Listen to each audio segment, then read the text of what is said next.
junio de 1941, Alemania invade la Unión Soviética. Miles de jóvenes judíos huyen a los bosques de la Europa del Este para luchar contra los nazis. Esta es su historia. Cuando me encontré en el bosque, nunca creí que lograría sobrevivir. Aquello no formaba parte de mis planes. Lo que tenía que hacer era cumplir lo que le había prometido a mi madre. Ella me dijo: vete, lucha, venga a nuestros muertos y cuenta al mundo lo ocurrido. Esa fue mi promesa. Partisano, guerrillero que lucha tras las líneas enemigas. Nuestro objetivo como partisanos no era marchar sobre Berlín. No era derrotar al ejército alemán porque hubiera sido ridículo. Teníamos una cantidad limitada de armas y acometíamos las misiones más peligrosas.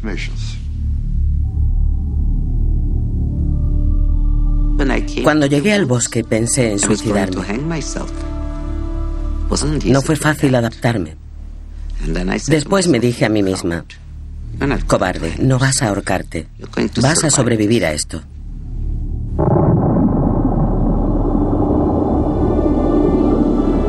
Los partisanos judíos.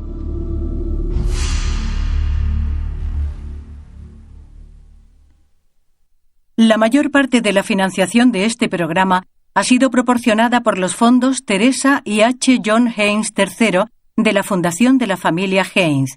Aportaciones adicionales facilitadas por Leonard Stern y el Fondo para la Producción de Documentales Judíos de la Fundación Nacional para la Cultura Judía.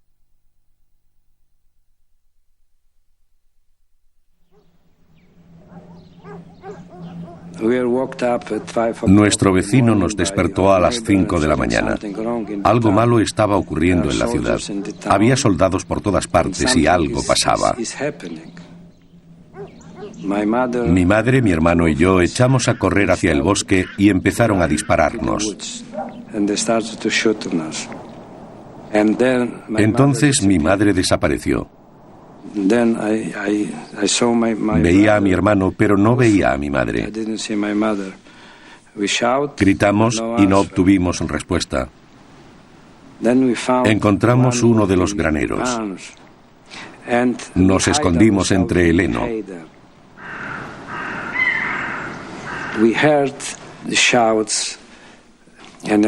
Unas horas después, por la tarde, empezamos a notar en el aire el olor a carne quemada.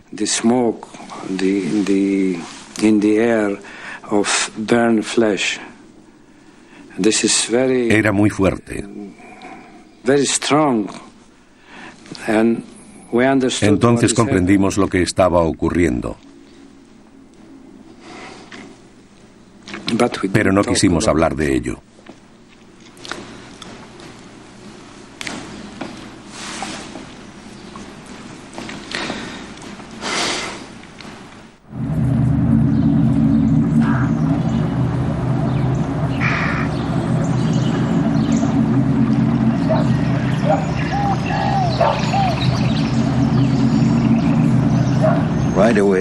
Los alemanes empezaron a llevar a los judíos de los pueblos a los guetos. Yo era hijo único y mis padres y yo estábamos en casa. Oí un ruido que paró de repente. Me di la vuelta y vi junto al molino un camión grande, descubierto, y los soldados bajando del camión. Había un puente estrecho al lado del molino. Cuando les vi, salí corriendo hacia el bosque. Pero ellos se llevaron a mis padres.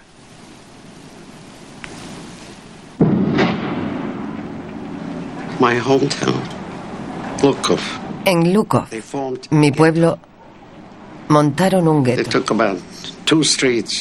Rodearon 2 calles de alambradas y metieron allí a la gente. Un día, a las 5 de la mañana, incendiaron el gueto por todos lados. Cuando la gente empezó a huir del fuego, ellos dispararon.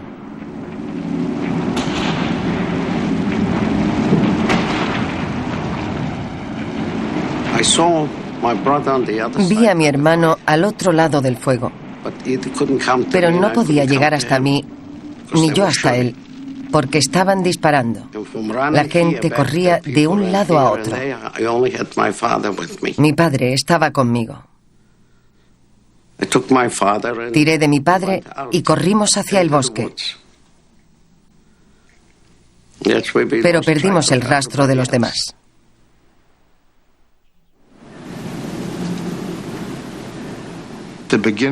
A principios de 1942, yo era esclavo en un campo de trabajo. Nuestra tarea era desmantelar las lápidas judías de la ciudad de Lubov. Las picábamos para usar la piedra en la construcción de carreteras para el avance de las tropas alemanas. Los jóvenes pensábamos que debíamos escapar y organizar un grupo de partisanos. Los mayores se enteraron y nos hicieron esta pregunta: ¿quién os da derecho a comprar vuestra libertad al precio de cientos de personas que serán fusiladas por vuestra culpa? ¿Quién os da ese derecho moral? Cuando regresamos, estuvimos toda la noche discutiendo. Llegamos a la conclusión de que tenían razón y no lo hicimos. En aquel pequeño campo de trabajo había un padre con 3 hijos. Uno de ellos escapó. Cuando un hombre de las SS se enteró de que habíamos perdido a una persona, cogió al padre y a los otros 2 hijos y dijo: como castigo por la huida de tu hijo, tienes que elegir a uno de los que quedan para ahorcarle. El padre le suplicó y le dijo: decídelo tú. Pero no dejaban de golpearle gritándole: hazlo. Al final, le dijo que si no podía hacerlo, les matarían. A ellos 3 y a 10 más.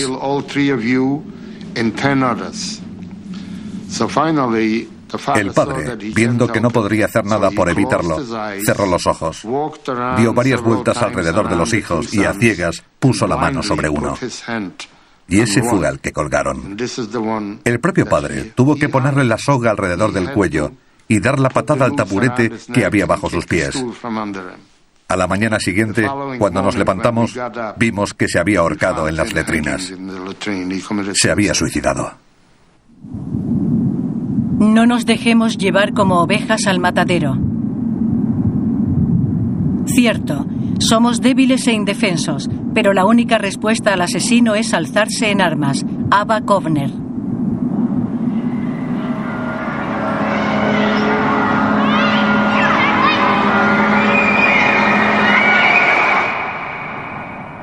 En 1942, Ava Kovner ayudó a fundar el primer grupo de partisanos judíos en el gueto de Vilna.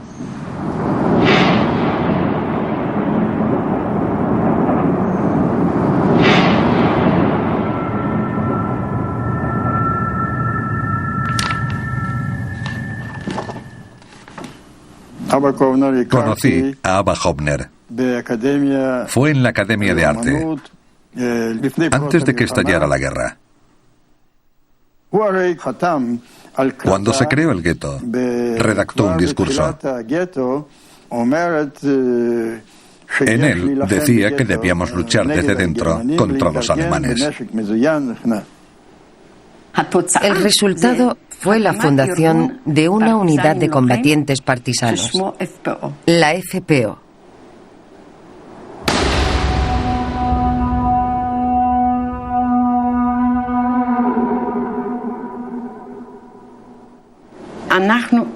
Queríamos organizarnos contra los alemanes para proteger la dignidad de la gente.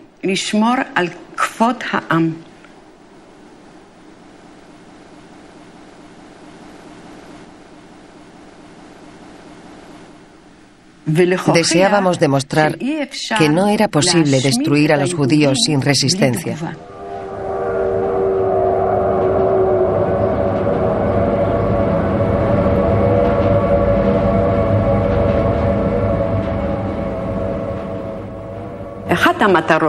Uno de los propósitos de la FPO era volar trenes con destino al frente oriental.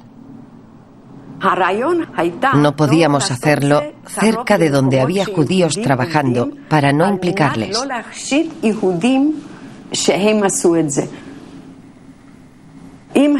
Si los alemanes descubrían que lo hacíamos los judíos, destruirían todo el gueto.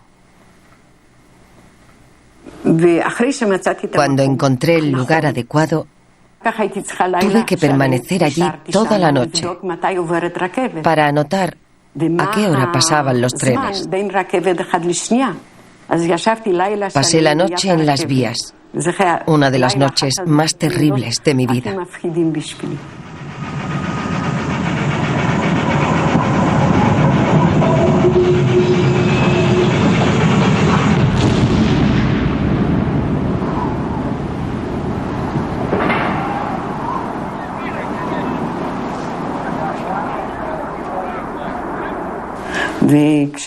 Cuando les contamos a nuestros camaradas lo que habíamos hecho, se alegraron mucho e hicimos un brindis. Nos llenó de orgullo que lo hiciéramos los judíos. A la mañana siguiente, los periódicos hablaban de la osadía de los polacos. Mataron a docenas de polacos que vivían cerca de las vías del tren.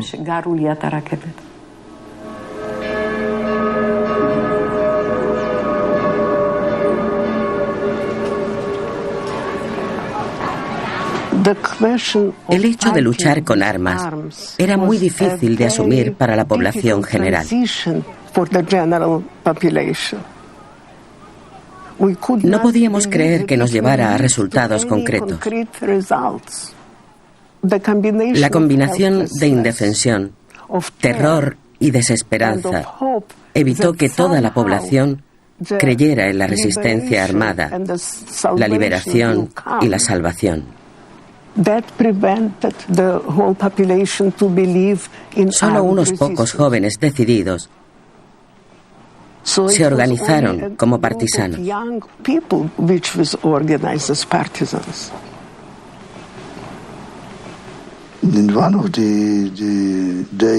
Yo solía tener mi pistola escondida debajo de la almohada. Un día entré en mi habitación. Mi madre estaba allí. Vio que la estaba buscando y me dijo que la había metido debajo del colchón.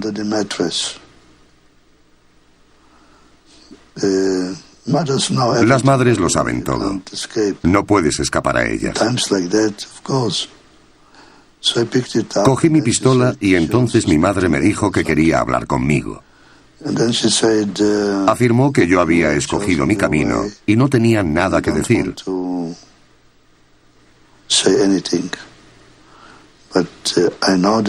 Pero que mi hermano pequeño también pretendía unirse a la organización. Solo me pedía que no se lo permitiera, porque quería tener al menos a un hijo con ella. A los ojos de la familia, unirse a una organización clandestina en aquellos tiempos significaba una muerte segura. Incluso los padres de nuestros camaradas estaban en contra nuestra.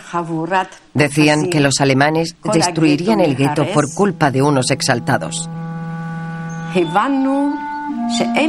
Nosotros veíamos que no había posibilidad de luchar dentro del gueto y decidimos hacerlo en el bosque.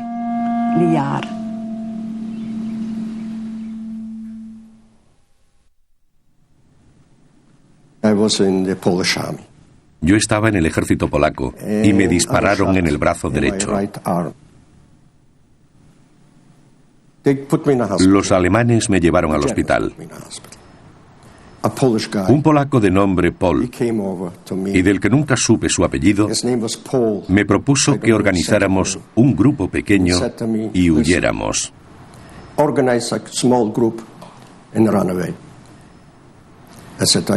Le dije que si organizaba un grupo, matarían al resto, pero él me contestó que los iban a matar de todas formas, así que era mejor que huyéramos todos los que pudiéramos.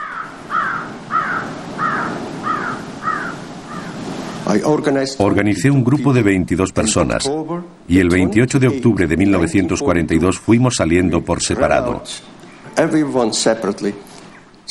Las 22 personas llegaron a su destino. Cuando llegamos al bosque, hacía mucho viento, soplaba fuerte y agitaba las copas de los árboles. Decidimos quedarnos a dormir allí, a vivir allí, nevara o lloviera.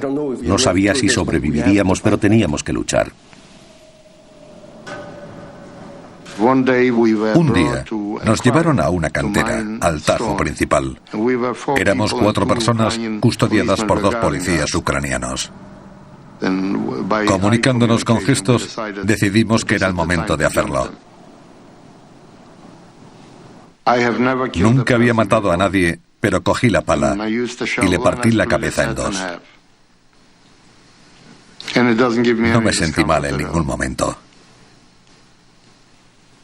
Hubo una sensación de júbilo. Estábamos contentos de habernos fugado. Nos alegraba haber matado a 2 guardias ucranianos. Por otro lado, también sentíamos miedo. ¿A dónde ir? ¿Dónde dormir? ¿Dónde buscar un trozo de pan? ¿Qué hacer?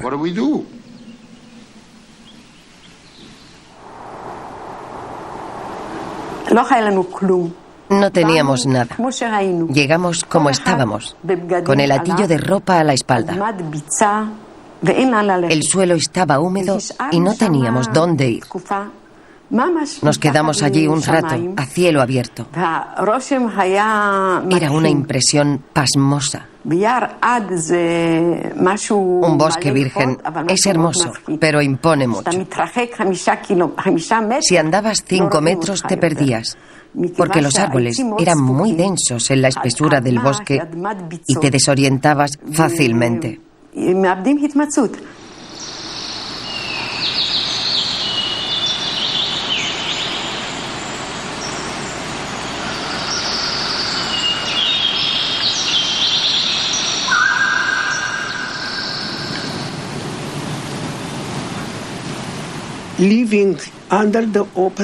Vivíamos a la intemperie y a veces pensaba que no lograría sobrevivir.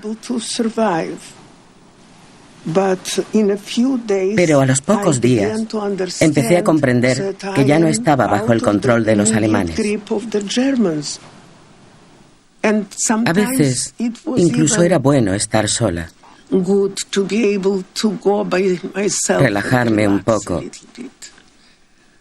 porque en el gueto había demasiada gente y no podía estar sola ni un momento.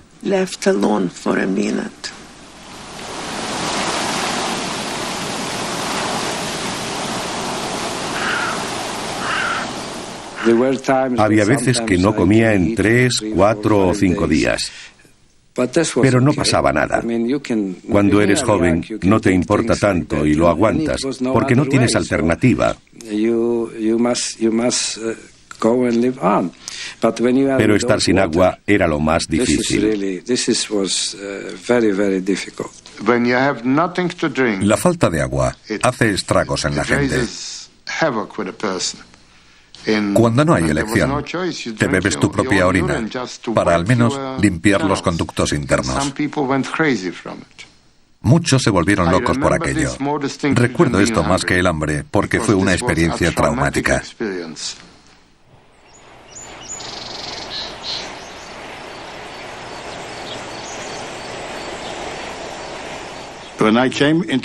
Cuando llegué al bosque había unas 100 personas viviendo allí, en búnkeres, en el campamento.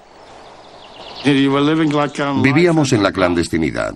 No era agradable, pero al menos estábamos libres y vivos. Intentábamos ver lo positivo de la situación. La primera noche que pasé allí fue curiosa porque todo era muy primitivo. No había agua, luz ni aseos, nada. Llevábamos 3 días durmiendo en los búnkeres. Al cuarto día, 2 de nuestros hombres fueron a por agua. Volvieron corriendo y nos dijeron que nos levantáramos porque estaba pasando algo. Habían oído voces en alemán y había que huir. Empezamos a correr hasta que encontramos un lugar aislado y nos escondimos allí.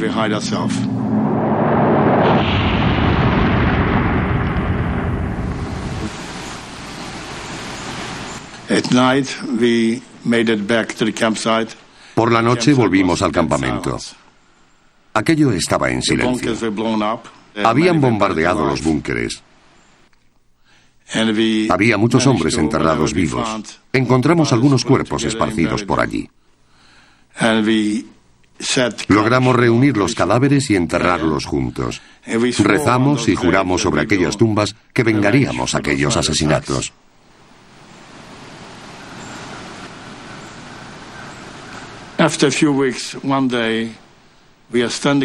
Unas semanas después, habíamos hecho un fuego en el bosque y asábamos patatas.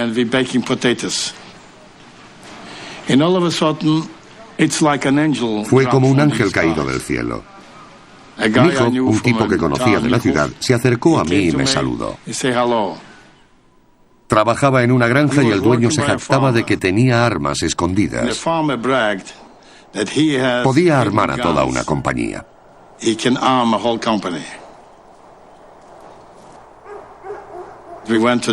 Fuimos al pueblo que nos dijo Michov y encontramos el lugar.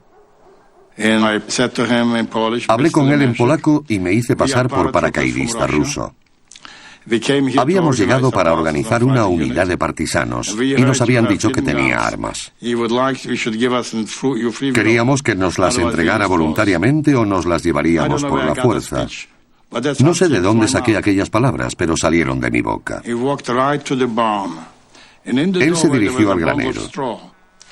En la puerta había un haz de paja. Puso la mano encima del haz, sacó un fusil y me lo dio. Nos entregó 6 o 7 pistolas.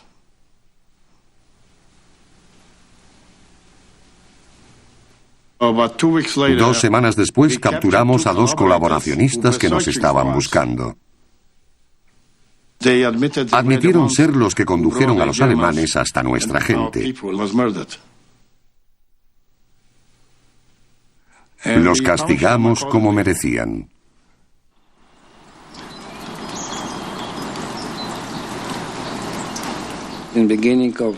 A principios de 1943, cuando empezó el deshielo, salimos del escondite en el que habíamos estado 5 meses. Y empezamos a buscar a otros partisanos.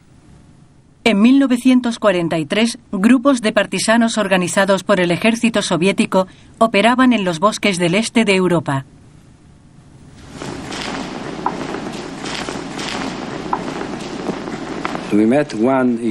Nos encontramos con una unidad.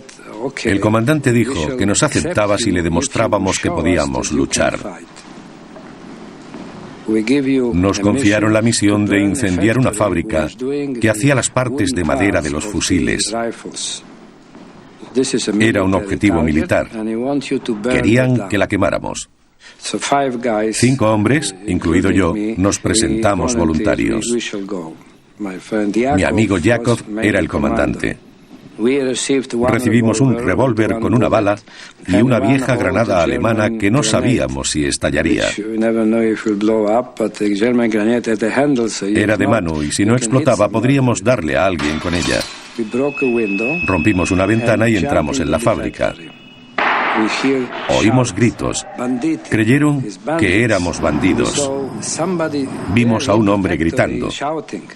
Yakov lo cogió por la garganta y yo lo golpeé por detrás. Le dijimos que no éramos bandidos sino partisanos.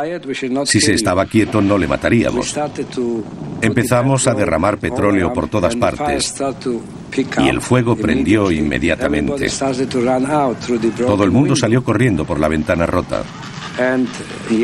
Yakov seguía sujetando al tipo ese y diciéndole que éramos partisanos. Yo empecé a gritar: Yakov, déjale, tenemos que irnos.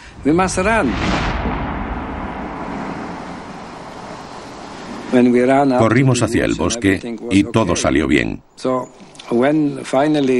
Cuando nos reagrupamos y vimos al comandante, nos dijo que habíamos desobedecido sus órdenes y que debería matarnos.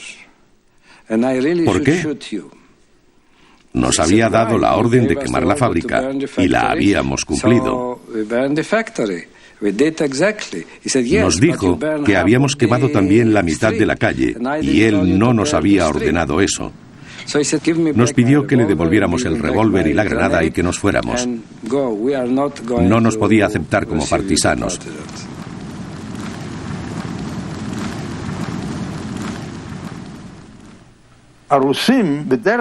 Los rusos no solían aceptar judíos, alegando que no tenían armas. Los judíos tuvimos que duplicar nuestros esfuerzos. Teníamos que salir a conseguir armas de los campesinos. O si disponíamos de algún dinero, podíamos comprarlas. Entonces éramos admitidos entre los partisanos rusos. Una persona sin armas no tenía ningún valor. Cuando llegamos al bosque, éramos alrededor de 300 y solo teníamos 30 o 40 fusiles. Conseguir armas era muy difícil. Los rusos tenían muchas. Les llegaban muchas de Moscú, pero no querían darnos ninguna. Los partisanos rusos llevaban 2 cada uno y nosotros se las robábamos. Creo que era lo correcto.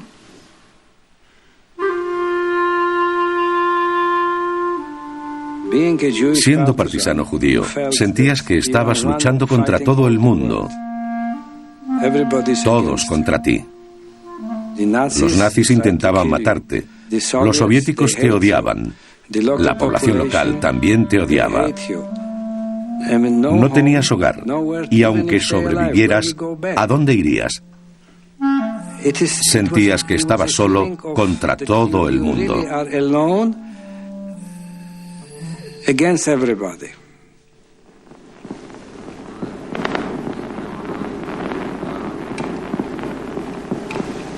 En el campamento, junto al fuego, los rusos hablaban de los judíos. Los judíos no están combatiendo, se han quedado en Moscú, son médicos, están muertos.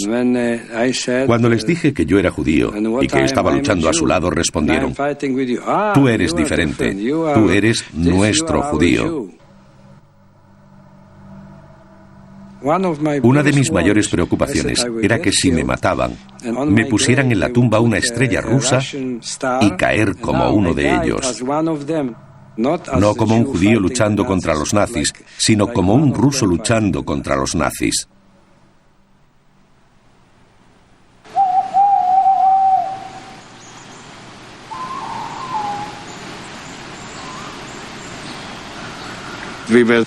Íbamos andando y vimos a un grupo que venía en dirección contraria. Les pedí que se detuvieran y se identificaran. Debíamos decir algo que ellos entendiesen si eran judíos. Y dijimos Anju, que significa nuestra gente. Es decir, que si eran judíos. Y nos contestaron que sí. Cuando nos unimos, ya había suficientes lugares donde conseguir armas. Podía equiparlos con armas de fuego. Afortunadamente se encontraron con nosotros porque al estar solos, no sé si hubieran seguido vivos. Frank conocía a todos los granjeros y todos los senderos. Se convirtió en nuestro guía. Todos los campos, como el de Treblinka o Sobibor, estaban en nuestro radio de acción. La gente huía cuando la llevaban a los campos de trabajo y llegamos a ser más de 100 personas.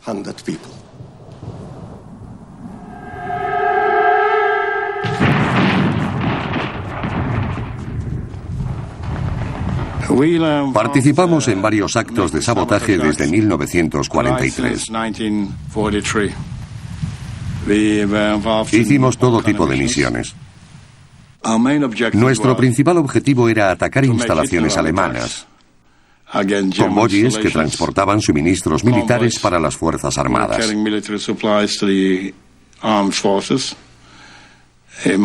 Minamos carreteras, vías de ferrocarril y puentes y cortamos las líneas de comunicación alemanas.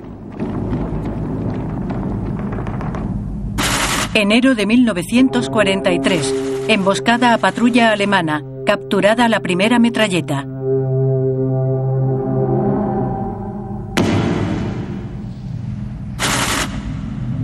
Marzo de 1943. Ataque a patrulla alemana. Un soldado alemán muerto. Abril de 1943. Campesino informador ejecutado. Mayo de 1943. Destruidos los cuarteles generales alemanes en Markushov, Garbov y Volka.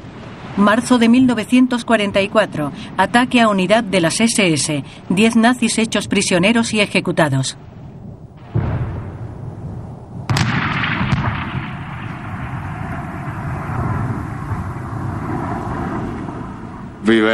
Actuábamos como un ejército. Teníamos oficiales, comandantes y actuábamos de manera similar. Ellos no creían que un judío pudiera defenderse o hacer las cosas que hacíamos. Nuestro objetivo como partisanos no era marchar sobre Berlín. No era derrotar al ejército alemán porque hubiera sido ridículo. Teníamos una cantidad limitada de armas, luchábamos contra ejércitos con tanques y aviones y acometíamos las misiones más peligrosas. Hicimos operaciones consistentes en cortar las comunicaciones telefónicas de una ciudad.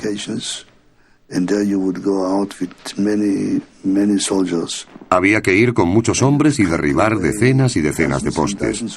Así los dejábamos incomunicados.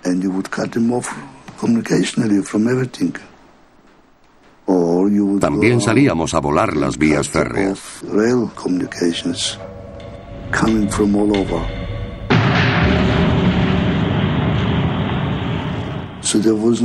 Así se quedaban sin medio de transporte para ir y venir al frente. Si los alemanes se arriesgaban a cruzar el bosque, les atacábamos allí.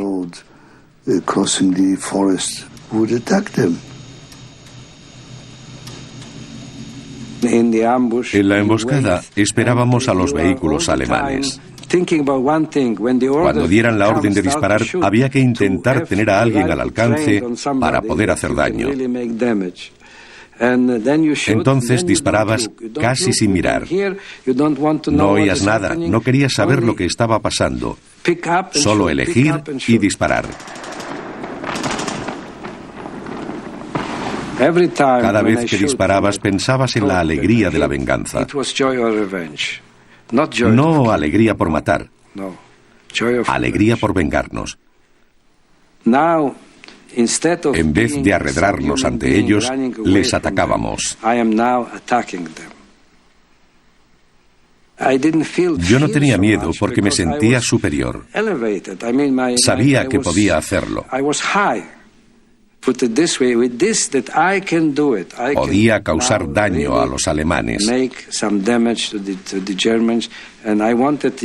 Si hubiera podido, hubiera escrito en cada bala que les disparé: soy judío, te están matando balas judías.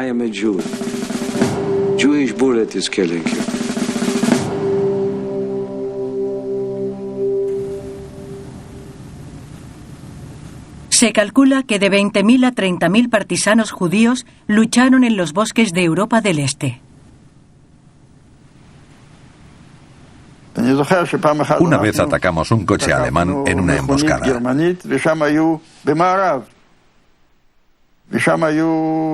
Iban 2 oficiales alemanes y les matamos allí mismo.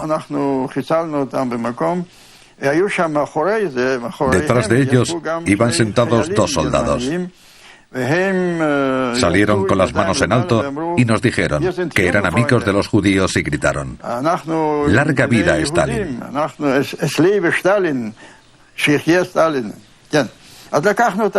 Les hicimos prisioneros. Dentro del vehículo encontré papel y lápices.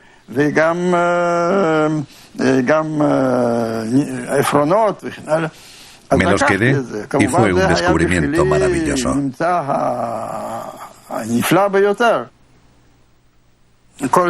Estos dibujos son una especie de documentación espontánea. Destaca el modo en que posaba un partisano con toda su fuerza y su poder espiritual.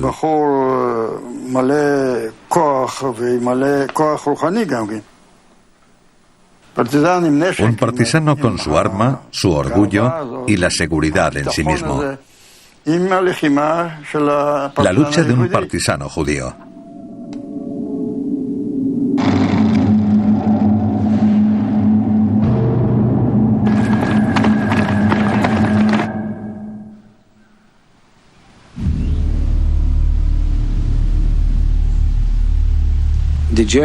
Periódicamente, los alemanes mataban a partisanos. En esas ocasiones no había posibilidad de luchar contra ellos, porque aparecían 20.000 soldados de golpe. El único modo de librarte era huir y buscar un lugar donde no pudieran encontrarte.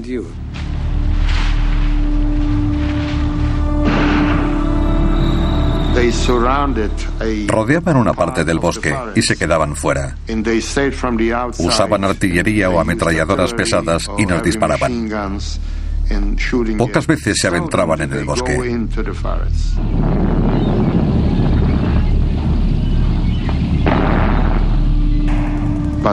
Cuando lo hacían, entraban con armas pesadas, tanques, camiones, ametralladoras y granadas.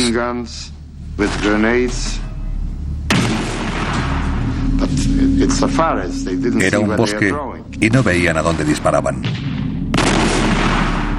En muchos casos, si veíamos que se acercaban, lográbamos escapar. Al menos casi siempre.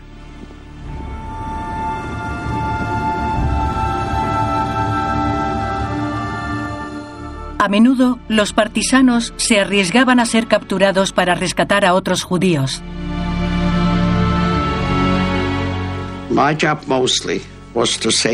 Mi trabajo consistía en salvar vidas. Me encontraba con personas cuando visitaba sus pueblos. Teníamos a gente escondida. Una noche llegó una mujer pidiendo agua y un trozo de pan. Me acerqué a ella. Iba con un niño pequeño con una pierna rota y me los llevé conmigo. Salvamos a unas 100 personas.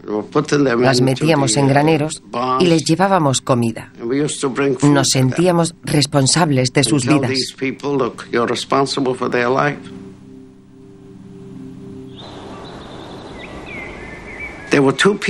En nuestra ciudad había 2 hombres. Eran desollinadores. Uno de ellos conocía bien las casas donde vivían los judíos.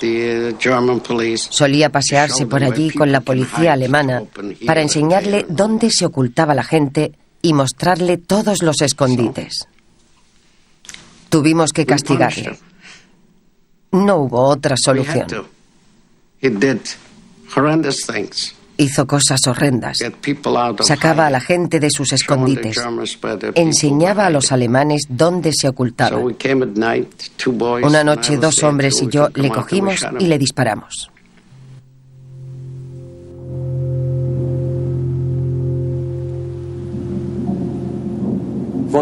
Una noche me acerqué a una granja. En la cocina había una niña sentada, de unos 5 o 6 años. Tenía un aspecto terrible. Su ropa estaba rota y muy sucia.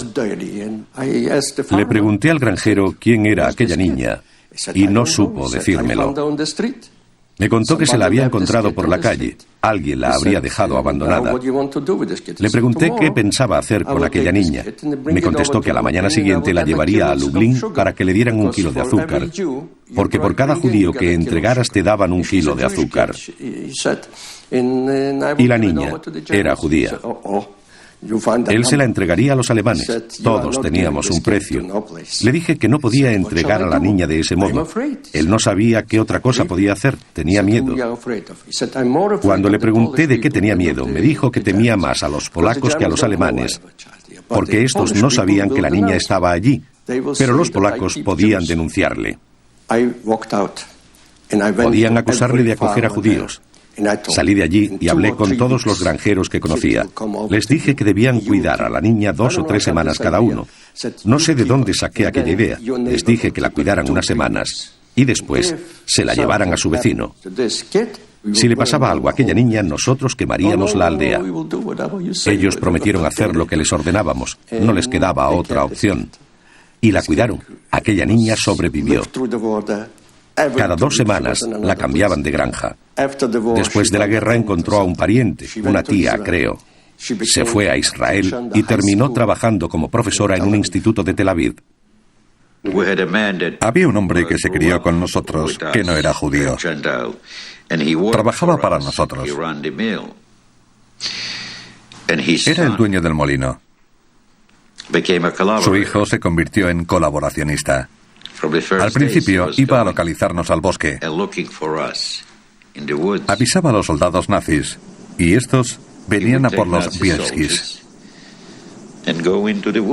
Mis hermanos le llevaron al bosque.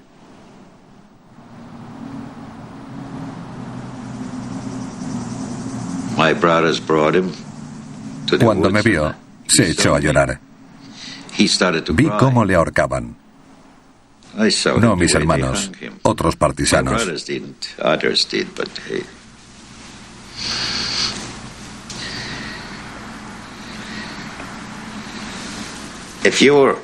Si estabas en compañía de mis hermanos, te sentías respaldado por un ejército. Sabían cómo sobrevivir, cómo infundir miedo a la gente. El líder del grupo era Tevye Bielski. Los alemanes ofrecían dinero por todos los hermanos, incluido el más pequeño, Aaron. Pero Tevye era el más buscado. Tevye pensó que si podían sobrevivir 20 o 30 personas, ¿por qué no 60? Y si había comida para 60, ¿por qué no para 120? Esa era su idea, salvar judíos. En los bosques de Bielorrusia, la brigada Bielski salvó a 1.200 judíos. Construimos una pequeña ciudad, camuflada como pudimos. Un pueblo de 1.200 personas. Había que llegar por la mañana y hacer recuento. Luego había que ponerse a trabajar. Éramos proveedores. Los partisanos rusos nos pedían cosas hechas por nosotros. Hacíamos munición y arreglábamos fusiles. Teníamos una especie de pequeña fábrica. Hacíamos nuestro propio queso y nuestro pan. También teníamos zapateros y trabajábamos el cuero. Estas botas que tengo aquí me las hicieron en 1943. No teníamos maquinaria, pero éramos partisanos.